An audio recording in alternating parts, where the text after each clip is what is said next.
Hello दोस्तों, कैसे हैं आप लोग। एक बहुत ही इंपॉर्टेंट जानकारी आपको देने वाला हूँ कि आप OCSC के बारे में जानते हैं, ऑनलाइन चाइल्ड सेक्सुअल एक्सप्लॉयटेशन।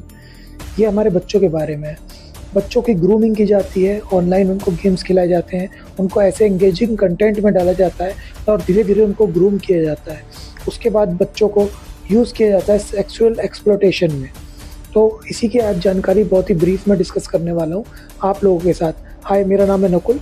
मैं हूँ banking expert and financial crime expert. I have serve the top brands in India, banking brands, and I want to share about all the knowledge and all the information which is important for our child safety. So thank you so much for being part and stay tuned.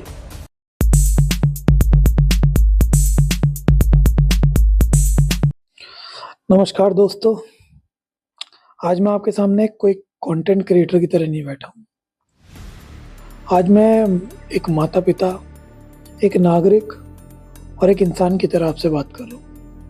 आज का सवाल बहुत ही साधारण है, लेकिन जवाब बहुत ही डरावना हो सकता है।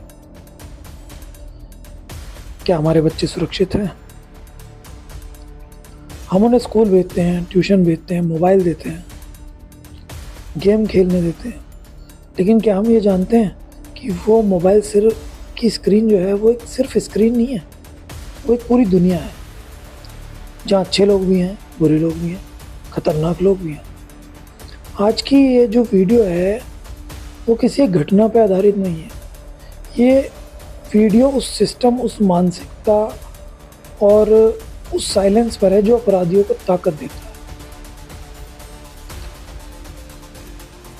मैं आज बात करने वाला हूँ OCSE के बारे में, online child sexual exploitation.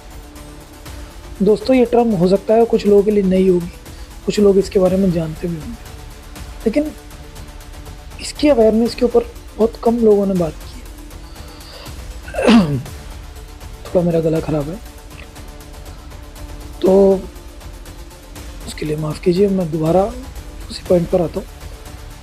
OCSE जो है, ऑनलाइन चाइल्ड सेक्सुअल एक्सप्लॉयटेशन, एक बहुत बड़ी इंडस्ट्री बन चुका है पूरे ग्लोबल लेवल पर। इसके ना कई सारे पार्ट होते हैं जिसको जानना जरूरी है। हमें कई बार अनजाने में पता भी नहीं लगता कि हम अपने बच्चों को उसमें धकेल रहे हैं। हम लोग क्या करते हैं, हम बच्चे परेशान कर रहे हैं, शोर मचा रहे हैं, या हम कोई एक्चुअली आजकल हम लोग इतने व्यस्त हैं, हम अपने बच्चों को फ़ोन, मोबाइल या टैबलेट, इंटरनेट, इसका एक्सेस इतनी आसानी से दे देते हैं और उसी में बच्चे इस चीज़ का शिकार बनते हैं। तो इसका सबसे पहला स्टेज OCSE का क्या है? ग्रूमिंग। जो अपराधी होते हैं वो बच्चों के साथ कम्युनिटी गेम्स वगैरह में पार्ट लेते हैं एक बच्चे की तरह, क्योंकि आइडेंटिटी का तो उसमें पता लगता नहीं। बच्चों के दोस्त बन जाते हैं। दोस्त बनने के बाद उनका विश्वास जीतते हैं और विश्वास जीतकर उनसे निजी जानकारी शेयर करते हैं, उनसे निजी जानकारी लेते हैं कि तुम कहाँ रहते हो, तुम्हारी उम्र क्या है, अपना फ़ोटो भेजो। जो बच्चे ज़्यादातर अकेले होते हैं घर में, जिनके माँ बाप बहुत बिजी हैं, कोई ना कोई काम करते हैं, बच्चों पर ध्यान नहीं दे पा रहे हैं, वो बच्चे इसके सबसे ज़्यादा शिकार बन पाते हैं। ये अपने आप को बच्चे का दोस्त बताते हैं और बताते हैं कि हम तुम्हें समझते हैं, उनके साथ ऐसी दोस्ती कर लेते हैं और उसके बाद उनसे धीरे धीरे उनकी पर्सनल इन्फॉर्मेशन निकालनी शुरू कर देते हैं और यहीं से खतरा शुरू हो जाता है। इसके बाद होता है सेकंड, ब्लैकमेलिंग का जो शुरू होता है उनका सेकंड स्टेप। बच्चों की जब ग्रूमिंग उनकी सक्सेसफुल हो जाती है, बच्चों से वो पूरी दोस्ती कर लेते हैं, बच्चों का पूरा विश्वास जीत लेते हैं, तो फिर उन्हें ब्लैकमेलिंग करते हैं। उनसे फ़ोटो मंगाया जाता है, वो फ़ोटो AI से मॉडिफाई करके या उसकी कोई वीडियो ऐसी बना ली जाती है और बच्चों को डराया जाता है कि अगर मेरी बात नहीं मानी तो मैं तुम्हारी माता पिता को भेज दूंगा ये इन्फॉर्मेशन। 10, 12, 14 साल का बच्चा जो होता है वो डर जाता है और डर को झेल नहीं पाता है। यहीं से उसकी अपराधी और ज़्यादा खतरनाक हो जाता है और धमकी, गाली देना, डराना, कंट्रोल करना उनको, तो बच्चों को कंप्लाई करना पड़ता है उनके हिसाब से।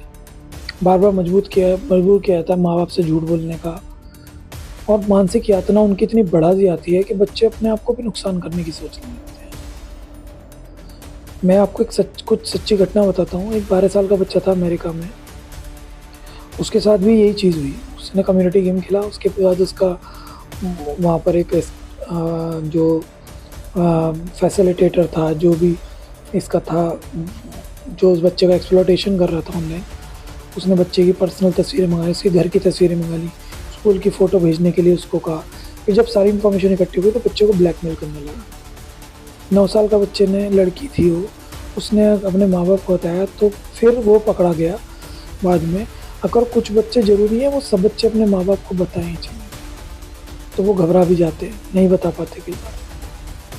अच्छा, इसमें क्या होता है कि जैसे मान लीजिए बच्चे बहुत सारे कम्युनिटी गेम खेलते हैं उसमें, जिनमें लाइव चैट भी करते हैं, वो लाइव स्ट्रीमिंग भी होती है, और फिर उसको वो फाइल को सेव कर लिया जाता है और यूज़ किया जाता है बच्चों को डराने के लिए। और बच्चों को ना कई बार बोला जाता है उनसे दोस्ती करने का कि उनकी न्यूड फॉर्म में फ़ोटो भेजो, और फ़ोटो मंगाकर फिर बच्चे के उस फ़ोटो को डार्क वेब पर या वो उस वीडियो को डार्क वेब पर वो लोग सेल करते हैं in form of soft material. और साथ ही साथ उसका जो है वो बिटकॉइन के से ही इसकी ट्रेडिंग करते हैं, और ये कमोडिटी ऑनलाइन लीगली सेल की जाती है, जिससे बच्चे की लाइफ तो ख़राब हो ही जाती है। इसको बोलते हैं जो child sexual abusing material, CSM। इसको वो लोग यूज़ करते हैं वीडियोज़ वगैरह को और ऑनलाइन बेचते हैं, और क्रिप्टो करेंसी के द्वारा उसकी पेमेंट की जाती है। और ये बिज़नेस बहुत बड़ा बन चुका है आजकल, तो अपने बच्चों को बचाइए इसमें सबसे ज़्यादा खतरे में जो बच्चे हैं वो बच्चे हैं जो अकेलेपन से जूझते हैं, जिनके घर में लोग बात नहीं करते उनसे, जो हमेशा चुप रहने के लिए कहा जाता है, ऐसे विषयों पर बात नहीं की जाती। इसके साथ ही मैं आपको बताता हूँ कि इंडिया में भी इसके ऊपर एक कानून है जिसको बोलते हैं POCSO act, juvenile justice act, right to education, child labour act. कभी भी कोई ऐसी चीज़ हो तो आप कानूनी कार्रवाई कर सकते हैं और अपना केस लड़ सकते हैं उसके लिए। दुनिया के कई देशों में जैसे ऑस्ट्रेलिया हो गया, जापान, साउथ कोरिया, सब लोगों ने सोशल मीडिया पर ना कंट्रोल लगा दिया बच्चों पे, बिलो 18 ईयर्स जो बच्चे हैं उनको यूजेज पर। सब मान चुके हैं बच्चों के लिए डिजिटल दुनिया जो है वो सुरक्षित नहीं है, अब विकल्प और नहीं है, तो बच्चों को के लिए यही कर दिया गया है। माता पिता के लिए यही मैसेज है कि अपने बच्चों को सिखाएं कि कोई भी सीक्रेट ना रखें। अगर वो कोई गेम खेल रहे हैं या कुछ भी कर रहे हैं, आप उन पर नज़र रखें, पेरेंटल कंट्रोल रखें। आजकल विंडोज़ में भी और आपके मोबाइल गेम्स में भी या आपके फ़ोन में भी पेरेंटल कंट्रोल का एक ऑप्शन आता है, उसको यूज़ करें। नहीं है जानकारी तो यूट्यूब पे पूरी वीडियो दे रखी है उसकी, कि आप उसकी इन्फॉर्मेशन निकाल के पेरेंटल कंट्रोल कैसे कर सकते हैं, वो सारी जानकारी उसमें आपको दे रखी है। मैं इस वीडियो में आपको डराना नहीं चाहता, बस मैं एक इन्फॉर्मेशन, एक अवेयरनेस, एक सजग जानकारी, जागरूकता बढ़ाना चाहता हूँ कि इस तरीके का अपराध अपने साथ ना होने दें, अपने बच्चों के साथ ना होने दें, उनको सेव करें। और बच्चों को कोशिश करें, आप अगर उनको मोबाइल फ़ोन देते हैं या कोई भी इस तरीके का डिवाइस देते हैं, इलेक्ट्रॉनिक डिवाइस जो कि इंटरनेट से कनेक्टेड है और यूज़ कर रहे हैं बच्चे, तो उनको अवेयर करें और उसके ऊपर पूरा कंट्रोल अपना रखें, ताकि कोई भी आपके बच्चों को एक्सप्लॉइट ना कर पाए, यूज़ ना कर पाए। तो आपको कैसी लगी मेरी जानकारी और इन्फॉर्मेशन, आप प्लीज़ कमेंट्स में शेयर कीजिए और मेरे चैनल को सब्सक्राइब कीजिए। मैं Nakul Pandit, I am certified in prevention of child security, prevention of child sexual exploitation, इसमें मैं सर्टिफाइड हूँ ACAMS से। तो जो भी मैंने आपको जानकारी दी है वो एक सिंपल फॉर्म में, सीधे फॉर्म में जानकारी दी है, ताकि आप उसको समझें, उसको गंभीरता से लें। Thank you very much.